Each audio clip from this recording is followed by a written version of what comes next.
कोई स्ट्रांग, कोई पुख्ता सबूत नहीं है। पुख्ता सबूत नहीं है, इसीलिए आपको नोटिस भेजा गया है। पूछताछ करेंगे, जब पुख्ता सबूत मिल जाएंगे तब अरेस्ट कर लेंगे। मामले में BW बेलेबल वारंट इशू होता है, उसके बाद NBW इशू होता है, नॉन बेलेबल वारंट। फिर भी आप नहीं आ रहे हो, फिर भी आपके पास नोटिस भेजा जा रहा है, लगातार नहीं आ रहे हो, आप कोर्ट में पेश नहीं हो रहे हो, नहीं आप पेश हो रहे सामने पुलिस वाले के, अब आपके अगेंस्ट शुरू हो जाएगी 82 की प्रोसीडिंग। मतलब दोस्तों, आज अपनी इस वीडियो में मैं आपको बताऊंगा 41A नोटिस के बारे में।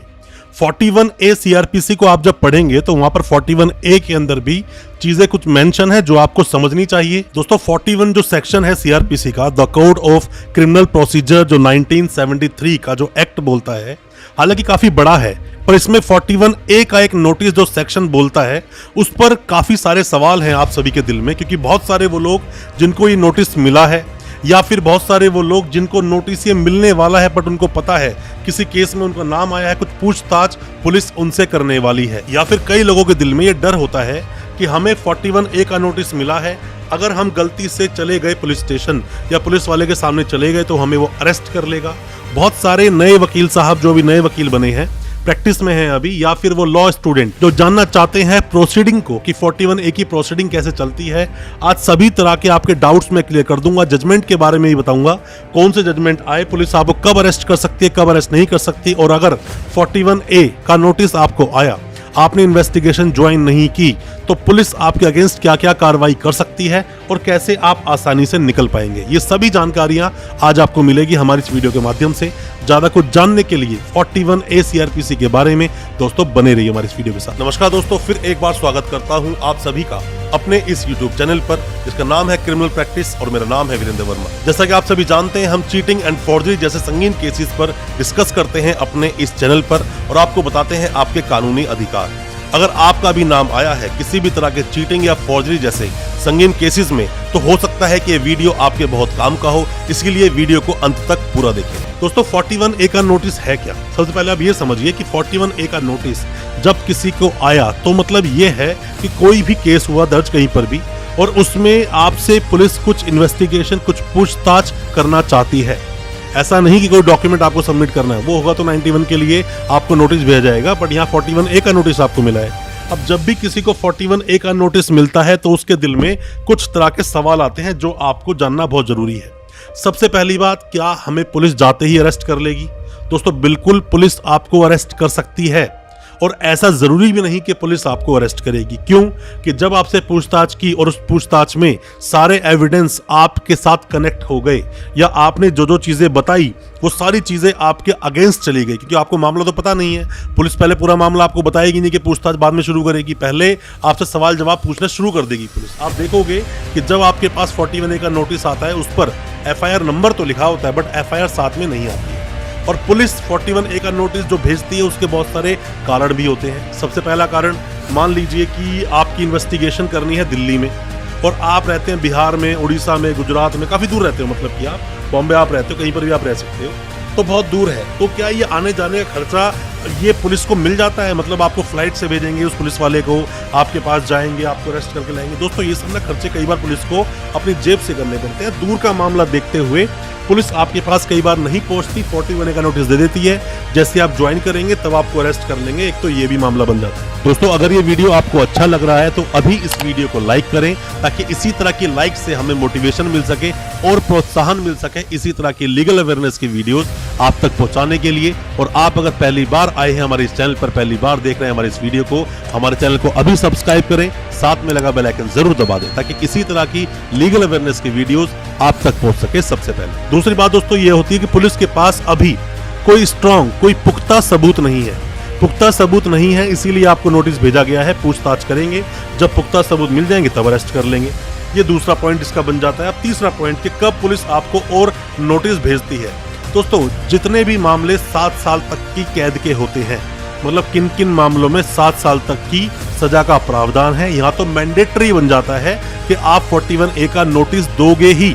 अब सेक्शन कौन से बनते हैं यहाँ पर? 419, 420, 120B, ये किसी पर लगा है, 66D लगा है, जैसे कॉल सेंटर का मामला है, या मनी किसी का अकाउंट से उड़ा दी किसी ने, या चीटिंग कर दी, किसी के साथ में पैसा ले लिया उसका झूठ बोलकर।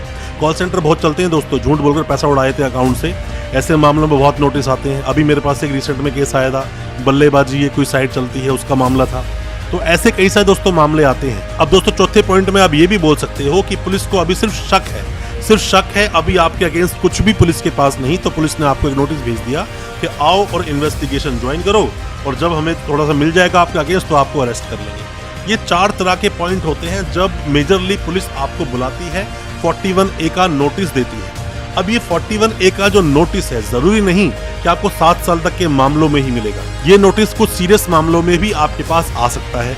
कोई भी पूछताछ पुलिस को आपसे करनी है, मान लीजिए किसी के ऊपर जो सेक्शन लगे, सेक्शन क्या लगे, 420, 120B, 467, 468, 471, ऐसे मामलों में पुलिस क्या करती है कि डायरेक्ट रूप से किसी को अरेस्ट कर सकती है। 467 में उम्र कैद तक का प्रावधान है दोस्तों, लाइफ इम्प्रिजनमेंट की सजा हो सकती है। अब ऐसे में भी दूसरा कोई एक्यूज बना तो उसके अगेंस्ट पुलिस के पास कोई स्ट्रॉन्ग सबूत नहीं है, इसीलिए पुलिस ने क्या करा, सिर्फ एक 41A का नोटिस भेज दिया। तो ऐसे मामलों में भी अक्सर 41A के नोटिस भेज दिए जाते हैं। अब दोस्तों हमारे पास बहुत अलग अलग तरह के मामले आते हैं, क्योंकि हम क्रिमिनल प्रैक्टिस करते हैं, क्रिमिनल केसेस को ही देखते हैं। तो मामले कई सारे ऐसे भी आए कि जिसमें पुलिस ने सीधा जाके अरेस्ट कर लिया, 41A का नोटिस ही नहीं दिया।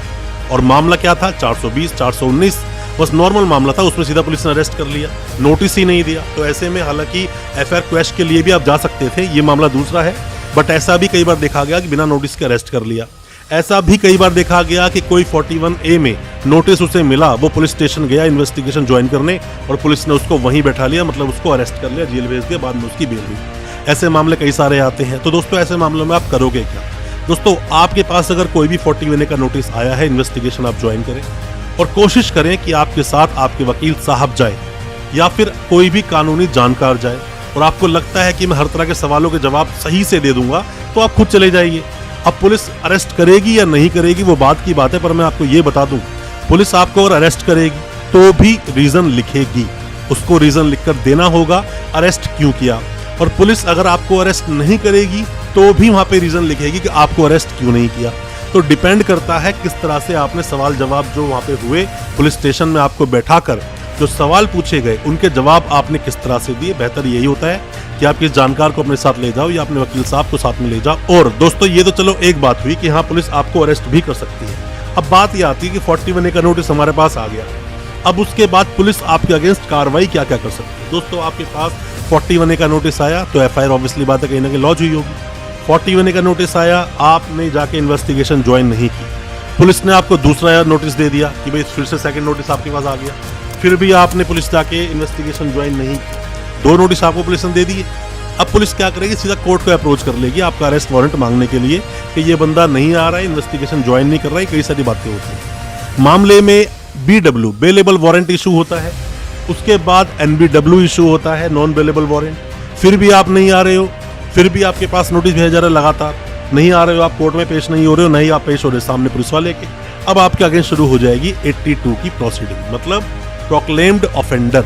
इस पर मैंने डिटेल्ड वीडियो बनाया है, इस वीडियो को आपने अगर देखा हो तो अभी हम जो थंबनेल दिखा रहे हैं थंबनेल उसी वीडियो का है, इस वीडियो को भी आप देख सकते हैं। हालांकि इस वीडियो के एंड में मैं उस वीडियो को जरूर डाल दूंगा ताकि आप उस वीडियो को देख सके भगोड़े के साथ में किस तरह से इलाज करती है पुलिस या कोर्ट। 82 की प्रोसीडिंग चल जाएगी, फिर भी आप हाथ में नहीं आ रहे, अब 83 की प्रोसीडिंग चलेगी कुड़की की। हालांकि लंबा प्रोसेस है, पर मैं आपको बता दूं ये प्रोसीडिंग पुलिस फॉलो कर सकती है कोर्ट की सहायता से, कोर्ट ही ऑर्डर करेगा तभी आपकी ये प्रोसीडिंग चालू होगी। अगर पुलिस ने आपको अरेस्ट कर लिया बिना 41A का नोटिस दिए, बिना कोई स्ट्रॉन्ग रीजन टू बिलीव कि आपको अरेस्ट करना बहुत जरूरी है, बस ये नहीं कि पुलिस के पास पावर है किसी को अरेस्ट करने की तो किसी को भी अरेस्ट कर लेगी, वहां रीजन मेंशन करना ही पड़ेगा। अगर रीजन मेंशन नहीं करेंगे उनकी नौकरी पर बात आएगी। दोस्तों पुलिस वालों की, ऐसे जो पुलिस वाले होते हैं जो अपनी मनमानी चलाते हैं, उनको सीधा करने के लिए वकील साहब बड़े आसानी से कोर्ट में इनको बुला लेते हैं, सवाल जब पूछे जाते हैं तो सस्पेंड हो जाते हैं लोग, वर्दी तक उतर सकती है इन लोगों की अगर वो अपनी मनमानी करेंगे। ऐसे अपनी पावर का मिसयूज नहीं कर सकते, चाहे आपको अरेस्ट करें चाहे आपको अरेस्ट ना करें, दोनों के ही रीजंस लिख कर देने पड़ेंगे। पुलिस अपनी पावर का मिसयूज नहीं कर सकती, और ऐसे ही आपको अरेस्ट कर लिया, 41A का नोटिस नहीं दिया और कोई रीजन भी नहीं उनके पास अरेस्ट करने का, तो ऐसे मामलों में हम बोलते हैं इल्लीगल अरेस्ट। ऐसे मामलों में हाई कोर्ट आपको जरूर जाना चाहिए। अब दोस्तों बात आती है कि 41A का जो नोटिस है आपके पास रिसीव हो गया, आपको लगता है कि अप्रीहेंशन है ऐसा कि अगर आप गए तो पुलिस आपको अरेस्ट कर ही लेगी, तो क्या रेमेडी है। अब जरूरी तो नहीं है आके आप पुलिस आप इन्वेस्टिगेशन ही करें, तो ऐसे में आप क्या करें, आप एंटीसिपेटरी बेल लगा सकते हैं। एंटीसिपेटरी बेल लगाएंगे सेशंस कोर्ट में। सेशंस कोर्ट अगर बेल डिसमिस मार दे तो आप जाएंगे हाई कोर्ट, हाई कोर्ट ने डिसमिस मारी जाएंगे सुप्रीम कोर्ट। पर मैं आपको दोस्तों बता दूं 41A में अगर आपने एंटीसिपेटरी बेल लगाई है, आपको कुछ ना कुछ रिलीफ मिलेगा, जरूर आपको रिलीफ मिलेगा कोर्ट से, और आप उस केस में सही तरह से अपने आप को प्रेजेंट कर पाएंगे, साथ में अरेस्ट से बच भी सकते हैं। फिर भी एक और ऑप्शन मैं आपको दूंगा, अगर आपको लगता है कहीं कोई किसी तरह की इन्वॉल्वमेंट ही नहीं है तो आप 482 में आप क्वेश्चन के लिए जाओगे हाई कोर्ट। इनहेरेंट पावर है हाई कोर्ट को, जिसमें कि वो FIR को क्वेश कर देंगे और आप उस केस से पूरी तरह से निकल जाओगे, कभी वो केस चलेगा भी नहीं, क्वेश कर दिया जाएगा वो केस, और आपका जो नाम उसके बीच में आ रहा था आपका नाम पूरी तरह से हटा दिया जाएगा। ये रेमेडी भी आप इस्तेमाल कर सकते हैं। अच्छे वकील अगर आपके साथ हैं, अच्छे क्रिमिनल वकील आपके अगर साथ हैं, तो आपको इन चीजों जरूर निकाल देंगे। ऐसा ना हो कि आप गलतियां कर लें, चीजों को समझ ना पाए। अब दोस्तों बात आती है कि भाई 41A का नोटिस मेरे पास तो आया था सर, मैं गया, मैंने इन्वेस्टिगेशन ज्वाइन भी कर ली। अब ज्वाइन करने के बाद क्या हुआ, मैं गया वहां पर, मुझे सुबह बुला लिया, शाम तक बिठाए रखा, सवाल कुछ पूछे नहीं, मुझे बोल दिया ठीक है आप जाओ, अब परसों आना। अब सर मैं तो दिल्ली से गया हूँ, कहाँ पर कि मतलब उड़ीसा से मैं आया हूँ दिल्ली का नोटिस आया था सर मेरे पास, मैं उड़ीसा दिल्ली आ गया। मैं उड़ीसा से दिल्ली आया, मैं सुबह की अपने मतलब ट्रेन लेकर आया था, शाम की ट्रेन वापसी की थी, सुबह शाम तक बिठा लिया। पुलिस वाले बोलते हैं 2 दिन बाद फिर आना। सर मैं 2 दिन के बाद फिर से गया, फिर वही काम कि सुबह शाम तक बिठाया, फिर से वो बोलते हैं कि ठीक है दोबारा बुलाएंगे तब आना अगले हफ्ते। तो ऐसे मामलों में दोस्तों बात क्या होती है, दोस्तों पुलिस वाले ना कई बार देखा जाता है कि मामलों में बिना बात के परेशान करते हैं। परेशान क्यों करते हैं आपको अच्छी तरह से पता है। जब वो आप सॉल्यूशन कर लेते हो पुलिस वाले के साथ में मिलकर, तो वहां पर चीजें बड़ी हल्की हो जाती हैं। और दोस्तों बात सारी क्या होती है, ऐसे पुलिस वाले अगर आपको परेशान करें तो आप यहाँ रेमेडी क्या लेंगे, और पुलिस परेशान करती ही है, आपको दोबारा बुलाएंगे ही। ऐसा नहीं कि एक बार में आपको निपटा देंगे, बुलाते ही है मैक्सिमम। अगर पुलिस परेशान करे, आपके पास जेन्युइन कोई भी रीजन है, तो सीधा आप पुलिस के आला अधिकारी जो है, मतलब उसकी थाने के SHO साहब हो सकते हैं, उसी एरिया के DCP साहब हो सकते हैं, कोई भी SP साहब हो, उन्हें जाकर कंप्लेंट दे दें कि सर मैं बहुत दूर से आया हूँ, इन्वेस्टिगेशन ज्वाइन कर ली, फिर भी मुझे परेशान कर रहे हैं, और इनको बोलें कि जो भी पूछताछ करनी है मुझसे एक बार में कर लें, और अगली पूछताछ अगर करनी है तो मुझसे ऑनलाइन कर लें, मतलब मैं आ जाऊँगा किसी भी तरह से ऑनलाइन के सामने। बहुत तरह की बातें होती हैं, या फिर सर मैं रिप्लाई रिटर्न में ले लें, ये भी एक सॉल्यूशन हो सकता है। इस तरह से भी आप अपनी 41A का जो नोटिस आपको आया है उसका आप पालन कर सकते हैं। अब दोस्तों मैं आपको बताता हूँ कि 7 साल तक के जो मामले होते हैं, जिनमें 7 साल तक की कैद होती है, खास करके 420 के मामले, डोमेस्टिक वायलेंस के मामले, ऐसे कई सारे मामले सामने आते हैं, उनमें पुलिस बाउंड क्यों है कि आपको 41A का नोटिस देगी। दोस्तों पुलिस इसलिए बाउंड है कि अगर देखा जाए सुप्रीम कोर्ट ने जो भी कोई जजमेंट दे दिया वो नजीर है, मतलब देश का कानून है, मानना पड़ेगा सभी लोगों को। अब इसमें क्या होता है, पहले आया था एक अरनेश कुमार का judgment, Arnesh Kumar versus state of Bihar का, जो जुलाई 2014 में आया, जिसमें बताया गया कि आप 7 साल तक के मामलों में 41A का नोटिस दोगे किसी को अरेस्ट करने से पहले पूछताछ करोगे, और अगर जेन्युइन आपको रीजन लगते हैं किसी को अरेस्ट करने के तो ही अरेस्ट करोगे, वरना आपको अरेस्ट करने की जरूरत नहीं। अभी दोस्तों 2022 में एक और जजमेंट आया था, जिसने अरनेश कुमार को तो बोला ही, साथ में ही बहुत सारी चीजें और भी बताई कि पुलिस क्या क्या नियम निभाएगी किसी को अरेस्ट करने से पहले। 41A का नोटिस देगी अगर मामला ज्यादा संगीन नहीं है या फिर आपके पास स्ट्रॉन्ग एविडेंस नहीं है। 2022 जुलाई में दोस्तों ये मामला आया था, Satyendra Kumar until versus CBI। इस मामले में आप देखोगे तो दोनों ही जजमेंट जब आप ढंग से पढ़ोगे तो बहुत अच्छे से आप समझ जाओगे कि पुलिस को 41A का नोटिस देना जरूरी क्यों है। पुलिस ऐसे ही अपनी मनमानी कर नहीं सकती, और अगर मनमानी करती है तो ऐसे पुलिस वालों को आपको सबक जरूर सिखाना चाहिए। हमारी कोई भी मदद आप चाहते हैं, किसी भी तरह की आप एडवाइस चाहते हैं, नोटिस आपके पास आया है, कुछ जानना चाहते हैं, आप हमें व्हाट्सएप करें या हमें कमेंट बॉक्स में कमेंट करें, हम आपको उसका रिप्लाई जरूर करेंगे और कोशिश करेंगे आपको सही सॉल्यूशन देने की। दोस्तों उम्मीद करता हूं आज का हमारा वीडियो आपको अच्छा लगा होगा। दोस्तों अच्छा लगा हो आज का हमारा वीडियो, हमारे वीडियो को ज्यादा से ज्यादा अपने दोस्तों, परिजन, परिवार तक शेयर करें, ताकि वो भी अपने आप को कानूनी जानकार बना सके। हमारे चैनल को सब्सक्राइब करना बिल्कुल ना भूलें, साथ में लगा बेल आइकन जरूर दबा दें, ताकि इसी तरह की लीगल अवेयरनेस की वीडियोस आप तक पहुंच सके सबसे पहले। बहुत बहुत शुक्रिया, धन्यवाद हमारे इस वीडियो के साथ बने रहने के लिए।